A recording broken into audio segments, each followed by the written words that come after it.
కానీ లక్ష్మి వడ్డీ కట్టాలి కదూ, నాకు జేబులో డబ్బులు ఉండాలి కదా. మరి కలియుగంలో ఎక్కడ డబ్బు పుచ్చుకుంటానో తెలుసా?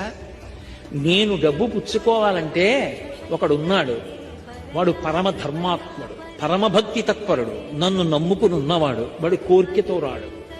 తండ్రిని చూడకుండా ఉండలేక వచ్చినట్టు నన్ను చూడాలని వాడు వస్తాడు.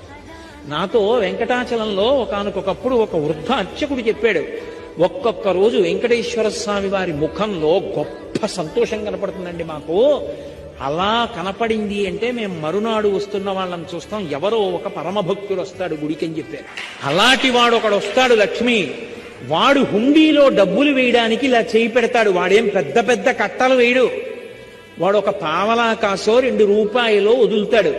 వాడు వేస్తున్న డబ్బు కోసమని నేను హుండీలో ఇలా చెయ్యి పెడతాను. అది మిగిలిన డబ్బులో పడదు, నా చేతిలో పడుతుంది.